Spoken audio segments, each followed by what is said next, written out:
BPSC history के प्रथम part के 15 से 30 प्रश्न प्रथम पार्ट में जो तकनीकी कारण बच गया है इसमें आपको बताने जा रहा हूँ। 15वां प्रश्न है 1917-18 में अहमदाबाद में गांधी जी द्वारा चलाया गया सत्याग्रह किसने हिस्सा लिया? औद्योगिक कर्मी ने हिस्सा लिया। जैसा कि जानते हैं कि प्रथम विश्व युद्ध में भारतीयों ने हर स्तर पर अंग्रेज को सपोर्ट किया, लेकिन अंग्रेज ने प्रथम विश्व युद्ध के बाद भारत में राष्ट्रवादी विचारधारा को रोकने का हर स्तर पर प्रयास किया।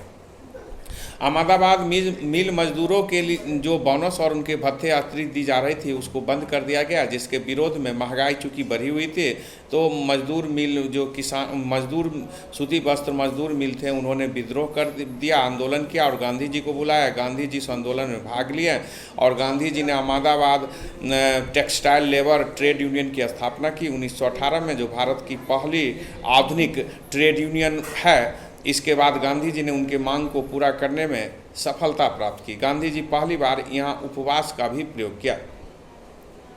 16 प्रश्न अखिल भारतीय ट्रेड यूनियन कांग्रेस के प्रथम अध्यक्ष कौन थे? तो अखिल भारतीय ट्रेड यूनियन कांग्रेस के प्रथम अध्यक्ष लाला लाजपत राय था। 1920 ईस्वी में all India trade union Congress की पहली अधिवेशन बॉम्बे में हुई, जिसकी अध्यक्षता लाला लाजपत राय ने किया और जिसके सचिव जो है दीवान चिम्मन लाल को बनाया गया। 17 प्रश्न भारतीय उच्चायुक्त के पद पर सृजन किस अधिनियम के अंतर्गत किया गया? तो भारत परिषद अधिनियम 1919 के अंतर्गत हाई कमिश्नर की नियुक्ति लंदन में करने की प्रावधान किया गया और ये लंदन में रहकर भारत के हित के बारे में सोचेंगे। भारत का राजस्व, भारत से उनको राजस्व प्राप्त, भारत से के राजस्व से उन्हें वेतन मिलेगा और वे भारत के हित में लंदन में कार्य करेंगे। भारतीय परिषद एक्ट 1919 को मॉन्टेग्यू चेम्सफोर्ड सुधार भी कहते हैं। इसके द्वारा समवर्ती सूची तो नहीं जोड़ा गया, लेकिन संघ केंद्रीय सूची और राज्य सूची पहली बार जोड़ी गई। काउंसिल ऑफ स्टेट यानी राज्यसभा की गठन भी भारतीय परिषद एक्ट 1919 के अंतर्गत की गई। 18 प्रश्न है रॉलेट एक्ट के कारण भारतीय राष्ट्रीय कांग्रेस ने विरोध किया, इसका लक्ष्य क्या था, इसका कारण क्या था? तो व्यक्तिगत स्वतंत्रता के लिए सीमित करना।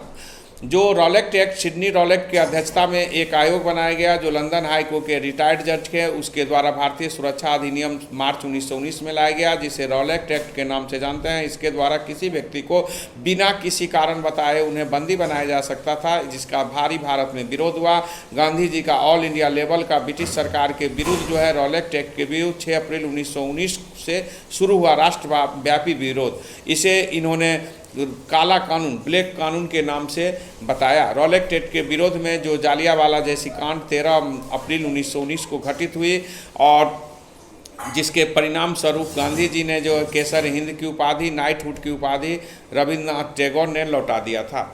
19 प्रश्न रविन्द्रनाथ टैगोर ने नाइटहुड की उपाधि किस कार से त्याग पद के बाद लौटाया? तो जालियांवाला कांड के बाद रविन्द्रनाथ टैगोर ने जो है वह नाइटहुड की उपाधि लौटा दिया।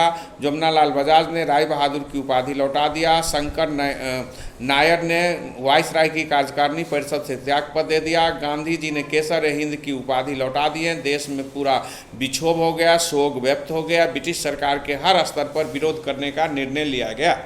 20वां प्रश्न है लंदन में 13 मार्च 1940 को सर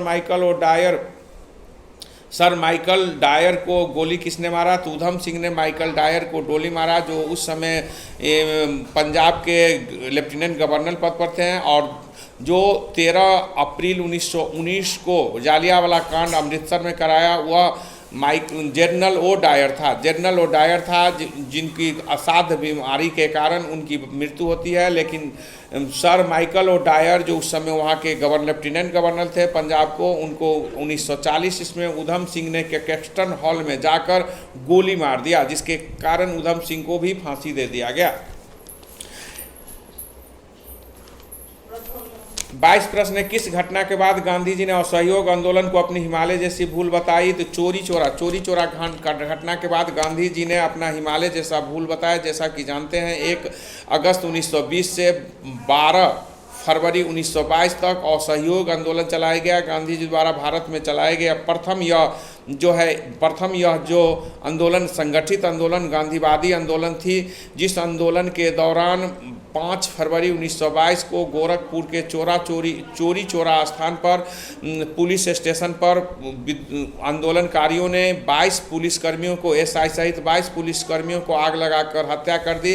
इसके परिणाम स्वरूप 12 फरवरी 1922 को गांधी जी ने असहयोग आंदोलन वापस लेने की घोषणा की और इसे हिमालय जैसा भूल बता दिया, जबकि इसका भारी विरोध किया पंडित मोतीलाल नेहरू, आरसी दास जैसे व्यक्ति ने इसका भारी विरोध किया। नेताजी सुभाष चंद्र बोस ने तो कहा कि जब आंदोलन अपनी चरम की ओर बढ़ रही थी, उत्साह अपनी चरम की ओर बढ़ रही थी, उस समय आंदोलन को वापस लेना निश्चित ही राष्ट्रीय विपदा, राष्ट्रीय दुर्भाग्य है, राष्ट्रीय दुर्भाग्य से कम नहीं है। ऐसा विचार जो है नेताजी सुभाष चंद्र बोस ने दिया।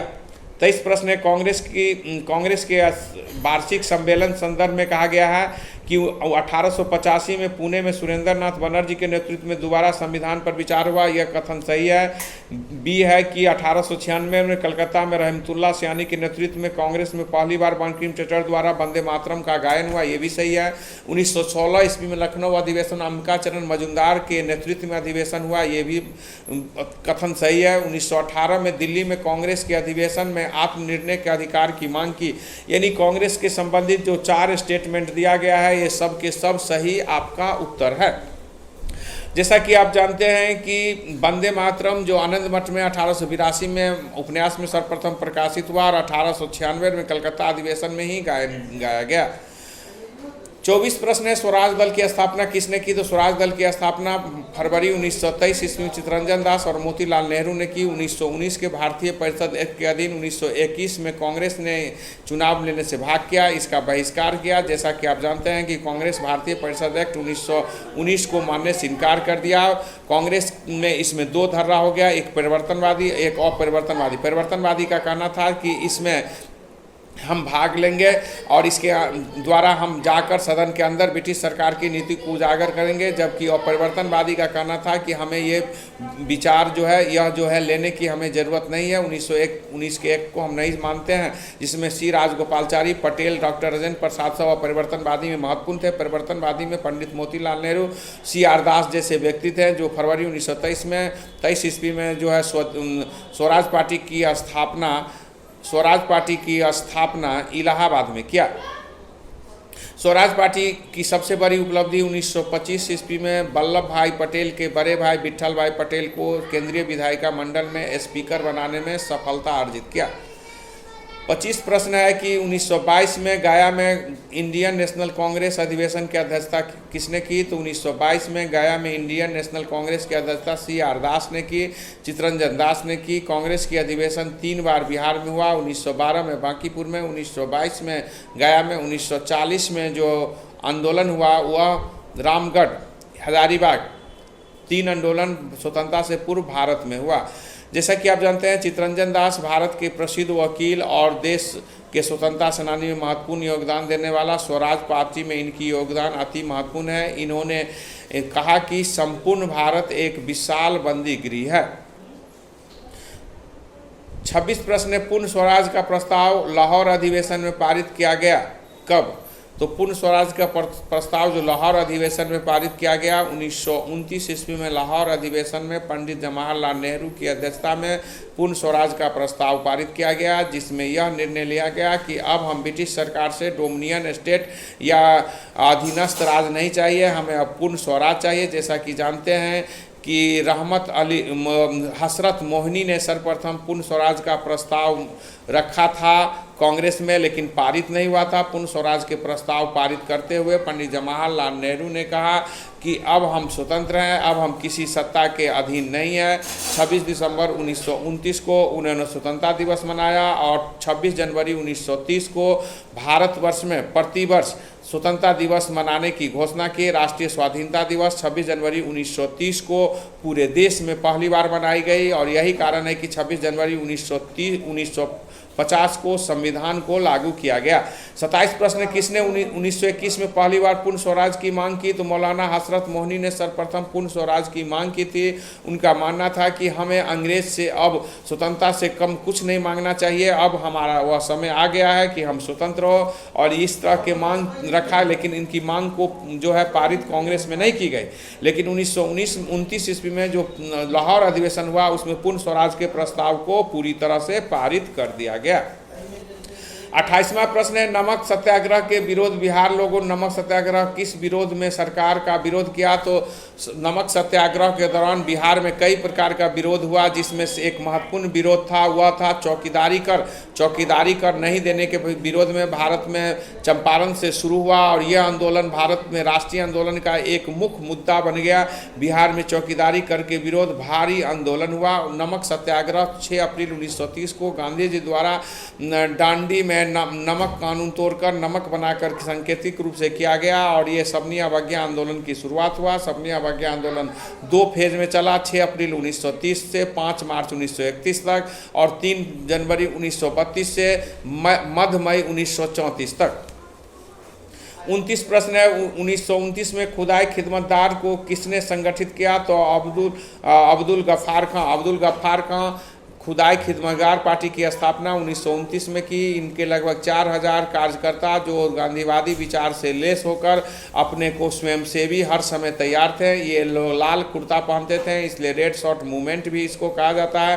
खुदाई खिदमतदार पार्टी जो है अब्दुल गफ्फार खां की महत्वपूर्ण पार्टी, और जो सबनी अवज्ञा आंदोलन के दौरान महत्वपूर्ण भूमिका निभाया। अब्दुल गफ्फार खां को सीमांत गांधी, फ्रंटियर गांधी भी कहा जाता है। 30वां प्रश्न है कि निम्नलिखित में किसने भारतीय नेता ने लंदन में प्रथम गोलमेज सम्मेलन में भाग लिया था? तो मौलाना मोहम्मद अली प्रथम गोलमेज सम्मेलन में भाग लिया था। जैसा कि आप जानते हैं कि बटलर आयोग और साइमन कमीशन पर विचार करने के लिए 1930, 31, 32 में क्रमशः प्रथम, द्वितीय और तृतीय गोलमेज सम्मेलन का आयोजन लंदन में हुआ। कांग्रेस ने गोलमेज सम्मेलन में भाग लेने से इनकार किया, क्योंकि गांधी जी ने जो 11 सूत्री मांग इरविन को रखा था उस पर कोई जो है विचार नहीं दिया। अंततः कांग्रेस ने सबनी अवज्ञा आंदोलन गांधी जी के नेतृत्व में प्रारंभ किया, लेकिन गांधी इरविन समझौता 5 मार्च 1931 को हुआ, जिसे दिल्ली समझौता भी कहते हैं। इसके बाद गांधी जी एकमात्र प्रतिनिधि जो द्वितीय गोलमेज सम्मेलन में कांग्रेस की ओर से भाग लिया। हालांकि गांधी जी वहाँ सांप्रदायिकता के विषय पर मतभेद होने के कारण पुनः वापस लौट गया। तो इस प्रकार तीनों गोलमेज सम्मेलन में भाग लेने वाले व्यक्तियों में जो है डॉक्टर अंबेडकर सर्वोपरि थे।